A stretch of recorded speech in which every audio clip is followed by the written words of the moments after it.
Is your computer less than about 15 years old? And if it is, have you enabled an XMP profile? If you haven't, it's possible that you could be missing out on increased performance that your computer is capable of. XMP profiles live in the BIOS on your motherboard, and basically they allow for a safe way for you to overclock your system memory. They allow your memory to operate at the optimum speed at which the manufacturer designed for it to operate at. So if you've not enabled an XMP profile, you could be missing out on additional speed that your memory is capable of. So let's go ahead and activate an XMP profile and see if we can get some increased performance out of our computer memory. Okay, so the first thing we want to do is we want to find out what the current memory speed, what the current speed that your memory is being run at on your system right now. And we can let Windows tell us that. So what we're going to do is we're going to press the Control, Shift, and Escape keys all at the same time. Control, Shift, and Escape, and that's going to open up your Task Manager. Now in your Task Manager here, you're going to see some tabs at the top. Click on the one that says Performance. Once you're in Performance, come down to the left-hand side here where it says Memory. Click on Memory, and then go all the way to the bottom here, bottom right, and you're going to see Speed. And that 2667 megahertz on mine, that is the speed that my memory is currently running at on my system. Now I'm betting I can increase that and get an added performance boost here. So the first thing we're going to do is we're going to close out of Task Manager here. And then we are going to press the Windows key and the R key at the same time. And then in the Run dialog box that pops up, we're going to type in MS, as in Microsoft, Info, as in information, and in 32, like in 32-bit. So that's MS Info 32, and then press Enter. Now, looking down through all this information here, what we want to find is, we're interested in this right here, where it says baseboard product.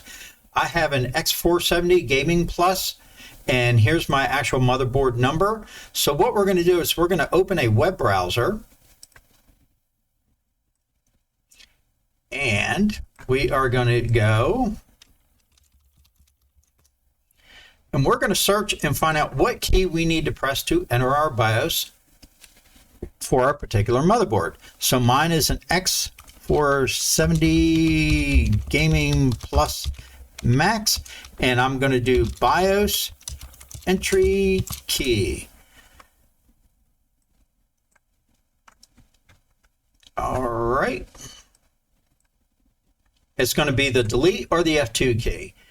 So when I shut my computer down here in just a minute, as the computer starts to restart, I'm going to repeatedly press either the delete or the F2 key, and I'm going to enter my system BIOS.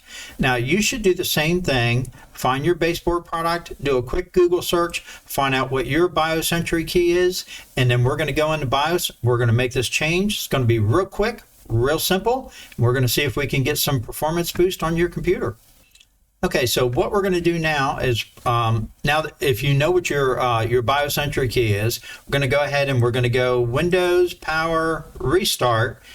And then as your computer begins to restart, what we want to do is repeatedly press the key that you just found out that will enter your BIOS.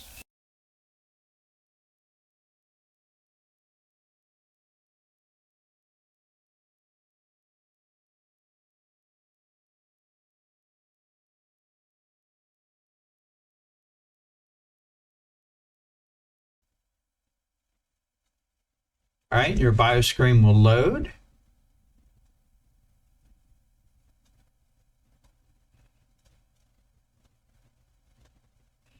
Okay, and it'll look something like this. May not be identical to mine, but it'll look something similar.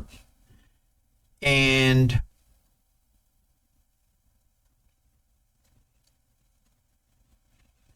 all right, your BIOS screen will load. And then what you want to do is you want to look, and somewhere you will have a tab or a button that says memory. And go ahead and click on the tab that says memory. And then that's going to show you the current speed that your memory is running at in your system. So this is pretty much, this is in line with what Windows showed my speed was running at. And then over here, this is the optimum speed for my memory. This is what the manufacturer actually said that this memory can run at. So as you can see, there's a substantial difference there, almost a 600 megahertz difference between what it's currently running at and what it can run at. So we're going to enable our XMP profile, and that profile is going to make up the difference. Now, if your motherboard is compatible with XMP, you will see it'll say XMP, just like mine does here, somewhere in your memory tab. And my motherboard has two profiles, has an XMP1 and an XMP2. And XMP1 is very moderate changes, and XMP2 enables more dramatic changes. Oddly enough, I saw a lot of people complaining about XMP Profile 1 and instability, so I'm going to select Profile 2 to run my system at. So go ahead and turn on whichever profile you want. Some newer boards may have 3 profiles. Turn on one of your XMP profiles, click the X. When asked if you want to save your changes, click yes. Your computer is going to restart. When it restarts, go back into Windows, and we're going to check and now see what Windows shows our memory speed as being. Okay, so you should be back into Windows now. So what we're going to do is we're going to look at our current memory speed, and in that way we can compare it to our original memory speed and see if we have any gains. So go ahead and press Control, Shift, and Escape at the same time. Open up your task manager, go to your performance tab, click memory, look down here at the bottom. If you remember, my memory was originally at 2666 or 2667, I believe is what Windows showed it as, megahertz, and now we're at 3200. That's going to be a benefit. I believe that's around 540 megahertz. So that's a pretty good increase.